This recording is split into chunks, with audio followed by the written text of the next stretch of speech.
Good afternoon. It's nice to see these gorgeous faces right here. One is up north and one is around the corner from me. We're here on Grandmother's Voice platform, and this is a really great time to start these conversations. From what I'm hearing, we have some amazing I would say experts, but I think just people that are super passionate about our topic that we're going to talk about today, which is food, right? Food sovereignty, security, survival. All of these conversations, have been coming up across our platform, Grandmother's Voice, since we acquired this space in Milton. So I'm so pleased to have everyone here with us. My name is Jody Harbor Scano, Jody Migasso. My name is Jody Harbor. I am an urban Indigenous woman. I live in Halton. I'm on the territory of Mississaugas of the Credit, and I've been in this area in Oakville for over 30 years. And just recently, I grew my own garden several years ago. I think it was about 5 years ago, 6 years ago now. It was the most abundant, amazing garden I've ever seen in my life. I had a girlfriend of mine, Holly, help me. So, to Holly for helping me on that journey of understanding that I need to be connected more to my food. And so I'm so grateful to have Kevin Hamilton here and Andrea Rowe from Halton Environment Network. The two of you, Andrea, I've known you for the last year, and you've supported a little bit more, but you've supported Grandmother's Voice so much on this journey. Me personally, our community up in Milton, and everything that you do is just wonderful. You sharing your knowledge in a way that has really enhanced our community in that area. And Kevin, I've been creeping you since I found you in Hamilton at McQuestion Farm. So we're going to hear a little bit more about the two of you. So Andrea, please, tell us about yourself. Thank you for the invitation, Jody. It has been a great year working with you so far, and hope to have many, many more. I work for Halton Environmental Network as the Director of Sustainable Environments. So I think I have slowly shifted from a food security perspective in the work that I do to more of a climate change lens, but it's still all very much the same conversation when you're teaching people how to grow sustainably. So we work predominantly in community housing neighborhoods, teaching people how to grow their own food. We deal with church gardens, supporting them in their efforts to grow food, to support their food programs and community dinners, and helping vulnerable people within the community that they outreach to. So I'm very excited to join the conversation today and to continue to grow this network of like-minded people, and super excited to meet you too, Kevin. Yeah, likewise. My turn? Your turn. I'm Kevin Hamilton, born and raised in Hamilton, more or less, and I've been kind of up, down, all around, all over Canada, and I've done lots of cycling around the world. I was trying to figure myself out in my early 20s, figuring out what to do with myself. I didn't like, I worked for the Royal Bank at one point in time and didn't like the way that felt. So I was trying to figure out what to do with myself, and it was either like alternative energy or water purification or alternative home building, that kind of thing. And then I stumbled into farming. So I've been doing that for organically for 20 years. I currently work at McQuestion Urban Farm, the lead farmer there. And yeah, I rode my bicycle across Canada, raising money for the Saskatchewan Organic Directorate that had a class action lawsuit against Monsanto for the genetic contamination of their organic seeds. We raised like $15,000, and then they lost the ability to have a class action lawsuit and had to individually sue them. Anyways, that's the court systems. Yeah, so I rode over 15,000 kilometers across Canada, 4,000 kilometers across Australia, and 99, 2000. And 2005, I rode 22,000 K from Portugal to Vietnam, trying to figure out best farming practices without the aid of petrochemical fertilizers. Yeah, I was an environmentalist of the year early on. Yakety schmackety. I've done lots of things and been around, and I'm always happy to share my knowledge with folks about how to best feed ourselves. I Yeah, love that's it. me. I love it. I love your bio when you sent it to me, and you're just, I love the humility. And yeah, I just did this, and yeah, I just did that. Like, I can't ride my bike more than 5 minutes before I'm uncomfortable. So that's a goal of mine. It's a goal of mine. But anyway, bringing everyone together, I think, is conversation that both, like, all three of us have had, and I've had with both of you at different times, because I've realized in creating this collaborative or community for Grandmother's Voice and what we're doing in Milton, it was about networking. It was about, what we need to create something sustainable. We need to get these voices at the table, people to do the learning. And myself, as an urban Indigenous woman, everything that I do now is about connecting to my culture and understanding. And so how can we engage the knowledge keepers into what we're doing and what we want to create for our children.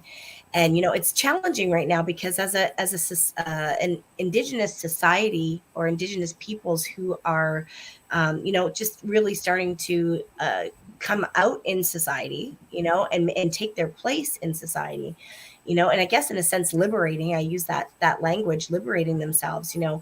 It's hard to have a full-time Indigenous person to guide you to want to do this. But from what I'm learning, and hearing from our elders, is that people like yourselves have knowledge to share that is, I can't say similar. I don't want to compare it to at all, because the whole element of the Indigenous understandings and is missing. But what you do have is that knowledge of understanding of what soils need, what needs to cultivate. And so we're gathering together to really create this collective, is what we were talking about, bringing in these knowledge keepers from all four directions, really, and bringing the people together. And that's why we started this collective. It was, we can keep talking about starting it, or we can just do it and make this space so people can come. And that's exactly what we did in Milton, and that's what we've done online.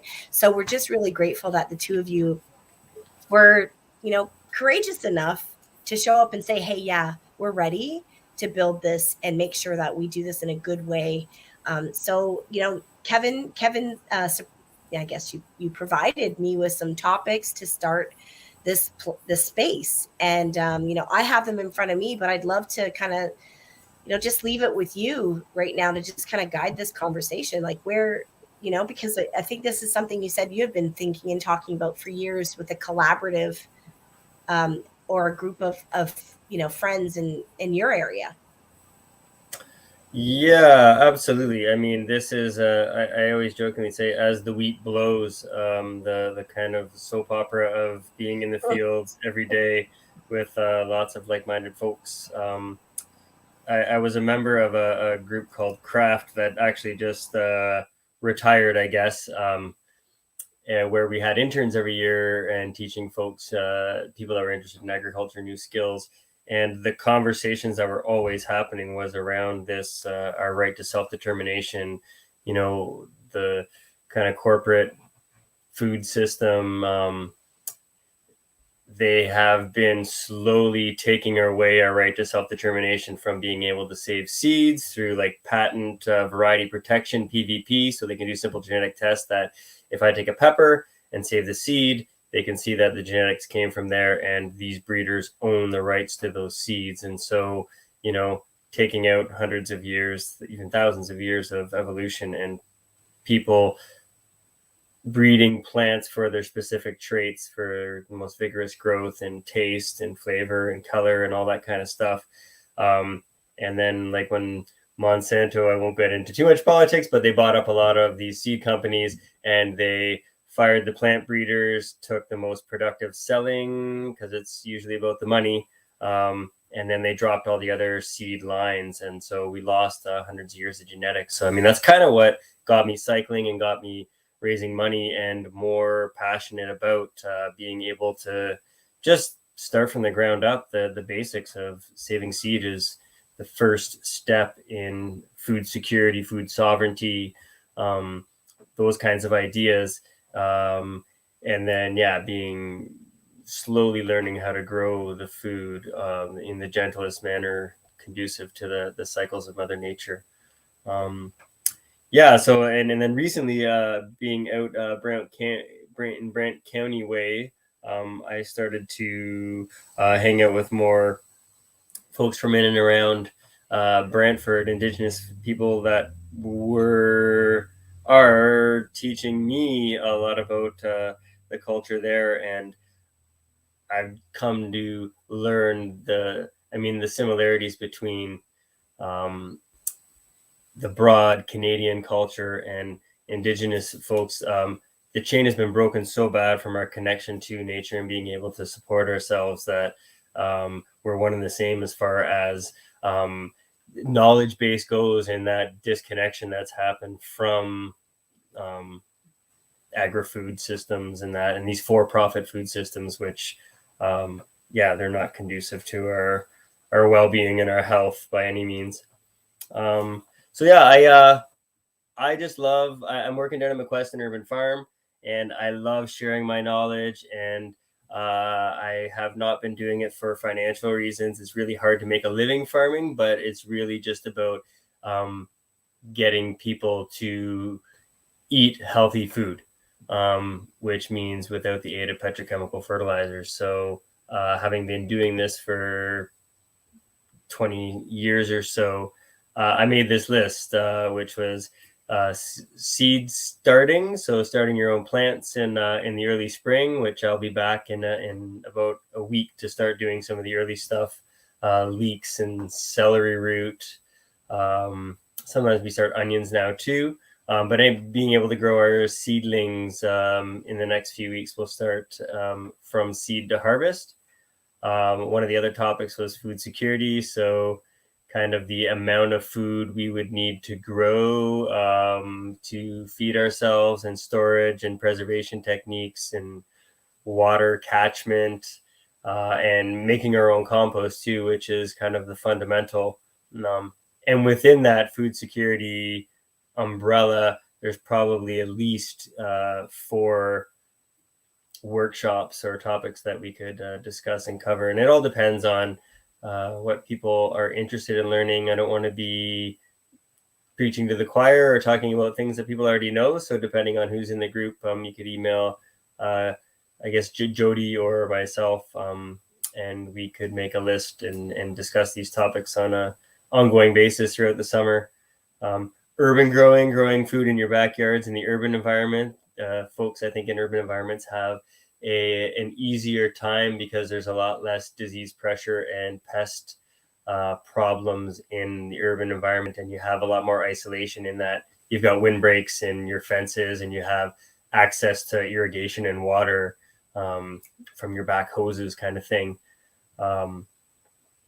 And then for folks that have maybe a bigger space and have a few acres, or they live on a farm, some small scale agriculture, we could have discussions about growing food for profit or to supplement income.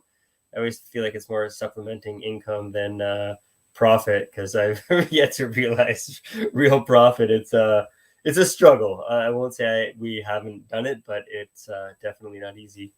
And then pest control is another workshop that could be done, different strategies on protecting your crops. Seed saving, I think I'm getting a bit redundant. Crop rotation, rotating your crops around, and permaculture, which is probably the best approach, having your healthy perennials and keeping things in their same places, and establishing gardens in and around your house, and having different shade zones and places where things are going to do their best, growing in between your perennial fruits, and having the medicines that we need to be healthy.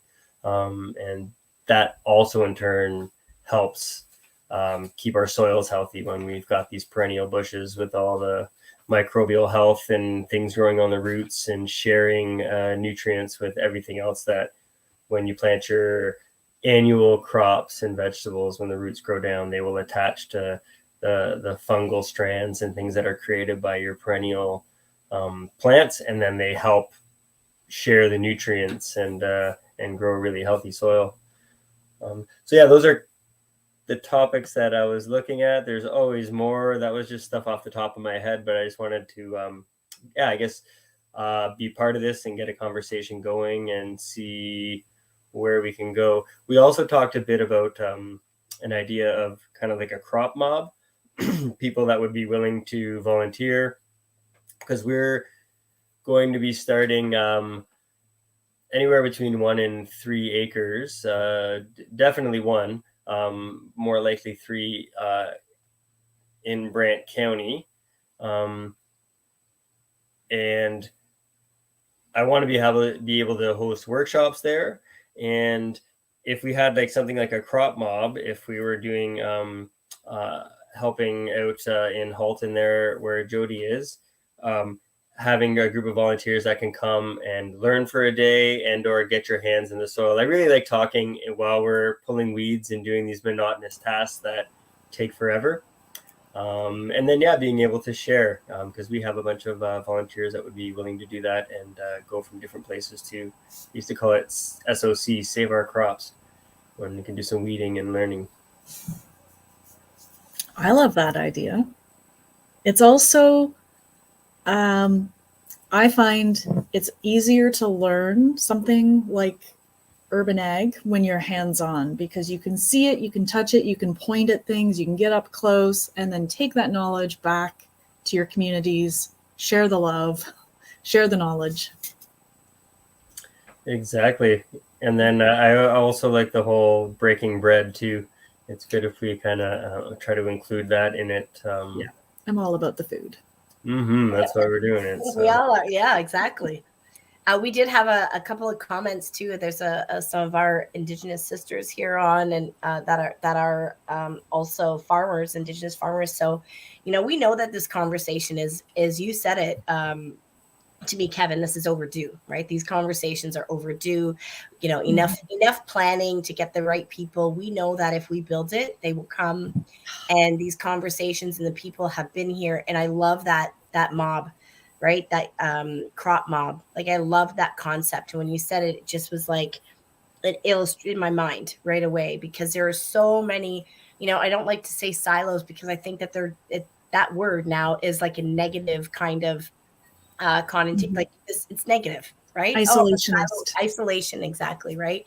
So, we're just trying to create something that is hopeful, and we know is efficient. And we have all of these people in little, pieces. And last year we just created a small little, and it was just like one meeting where we had, I think it was like 6 different people from different organizations and areas.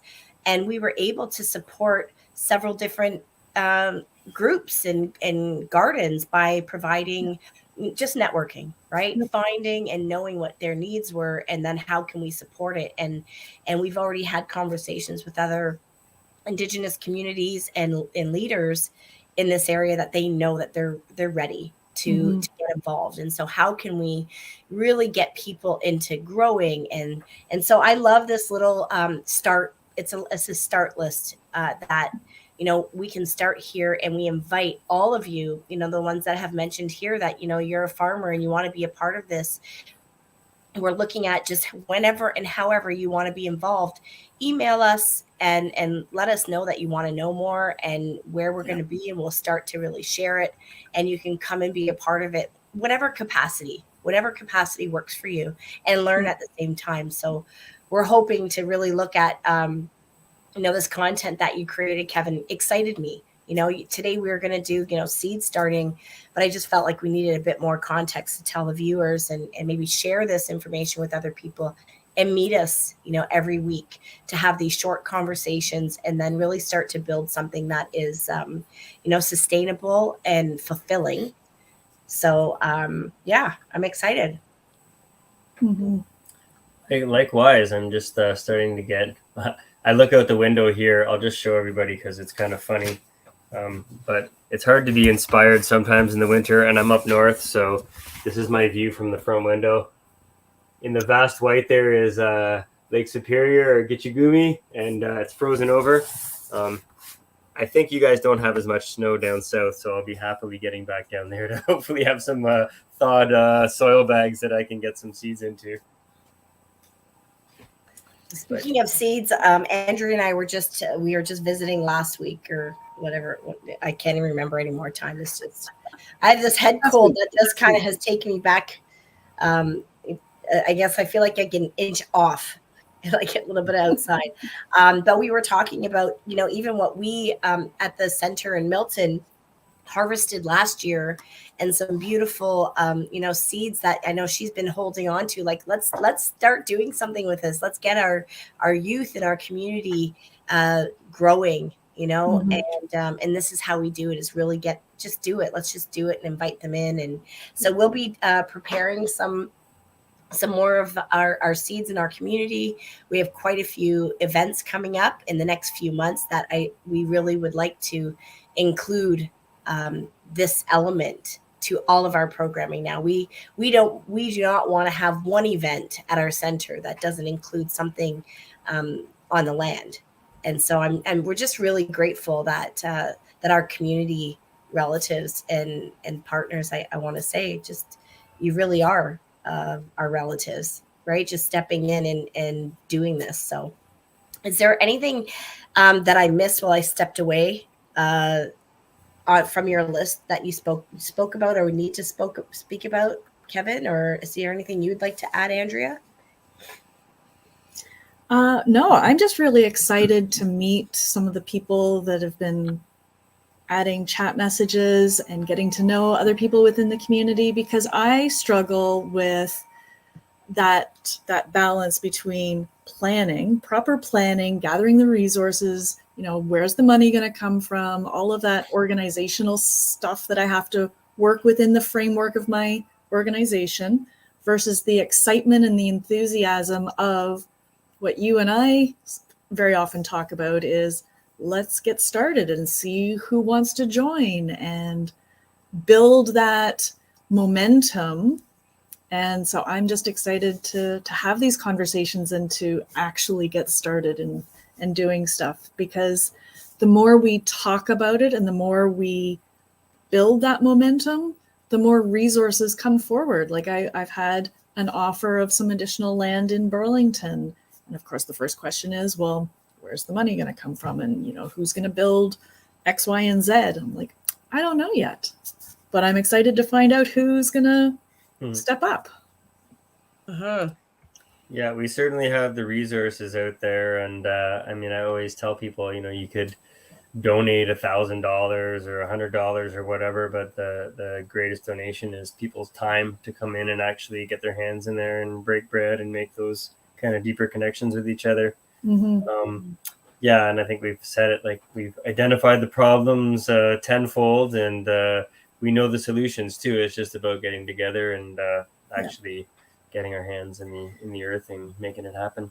Yeah, and I love the way that my own understanding of sustainability has evolved over time. It's not just the sustainability of the funding or the sustainability of, the physical stuff, but more the sustainability around the land and the plants and the animals that we're doing this for. So I'm really excited about learning more about permaculture. We're looking at starting a food forest in Oakville, but I think there are so many other, so that's going to be a bigger scale project, but there are so many smaller local park, backyards, churches, so many other applications that that is a subject matter that I've started to really dive deeper into. Not super deep, but yeah, anytime I have an opportunity to learn about that, that's where I tend to go. And and the elders say, right, that or what's been shared with me is the more gardens that are in your community, the healthier the community. So it really is about bringing. That's what we want. We'd like people to have their own gardens, right? And Yes. that's how we started this whole project, or space in Milton. But since we're talking about that too, Andrea, your organization has an event coming up this week that starts, I think, tomorrow, right? Is it tomorrow or Thursday? Thursday, yes. Thursday. So Halton Garden Week, it's our virtual alternative to Seedy Saturday and seed swapping. We're keeping our talks and conversations virtual again this year, although we do have a plant sale coming up in May, so more details to follow on that. But I am trying to make some of these permaculture plants available, some of the smaller dwarf varieties, more of the nitrogen fixing wildflowers that people can plant. So our Halton Garden Week is really going to dive into some of these topics, and you can find us at haltonfood.ca and find out how to get the Zoom links to all of these talks, and join us in conversation. Thanks, Jody. Always good to have those reminders. Yeah, a little plug that I forgot to do. Thank you. No. Well, we have to use this for a reason, and I think that's what I said to Kevin. We have a steady flow of people always asking. They're throwing ideas at us left, right, and center. And there's Terry Lynn Brandt. Terry Lynn, you are inspiring me. I hope you're still watching, because you are one of the reasons why this conversation is happening. And Terry Lynn also has, I don't want this to sell out Terry Lynn before we get there, but Terry Lynn is a leader, and she has been, she's hopefully going to guide us in this work, and we're hoping that her space at Mohawk Seed Keeper in Ashwegan is going to be where we gather and support what she's doing, and she's amazing. I'm really happy that we've connected. And Terry, go ahead. No, I was just going to say Terry Lynn is our first speaker for Halton Garden. Yes, so yes, it's Thursday. Yes. So we're excited. I'll have to tune in too. I've only heard the folklore about you, Terry Lynn, and I look forward to meeting you at some point. Right? Yeah. So it's great. I'm glad that she saw us, and I'm glad that we're making change. We're doing it. This is the first step. Yeah.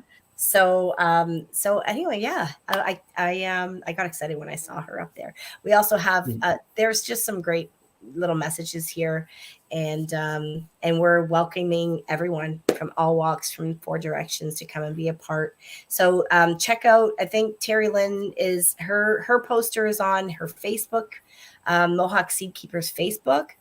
And Andrea, did you say Halton? Sorry, haltonfood.ca. Yes. Yep. Okay. So you can find the full schedule there of Thursday, Friday, Saturday, Sunday. Every morning we're starting with garden yoga to get our bodies out of this winter stagnant funk and get our stretching and get the joints limbered up for when we're back into the garden and outside. Loop the system, yeah. We're at McQueston Urban Farm too. We'll be starting seedlings and stuff too, and also have a seedling sale. And we have, for any folks that are closer to the Hamilton area, we're in the East End there. We have 2-3 times a week people. We have regular volunteers too, so another way to get involved. Amazing. I'm just gonna copy that link address right now too, and put that up here. These will be on our post these on our post these on our website, and also on our a copy of this program. You'll be able to watch that. So there you go. This is where I met your awesome farm. Like, I was blown away about that space when I met you there, you and Amy there, Kevin. It was really cool what you guys have done in that whole area, and the Indigenous community there, and just everything that's happening in that community. So it's time for us to come together and create something sustainable and get those S's going. I love it. This is so fun. Thank you all so much for joining us. Is there anything that you'd like to here we go. This is another message from Terry Lynn. And then there you go. She was here. Nice. She was at our space last week and mentioned this, so it's wonderful. He's coming next time, Terry Lynn. Next week, keep this time open and come on here with us. We look forward to having everyone back. A lot of things happening at Grandmother's Voice. Keep watching our screen, and pretty soon we'll be doing our back out on the land and doing more projects at Country Heritage Park. We also have our Indigenous Artisan and Makers Fair coming up in April. So if any of you know anyone that might be interested in being a vendor, let us know. That's Friday, April 8th and Saturday, April 9th. So we look forward to seeing everyone again. And we'll see you. Are we doing this next week? I'm happy to do it. Yep. Let's do it. Absolutely. Oh no, we'll see y'all soon. Thank you, Jody. Bye for now.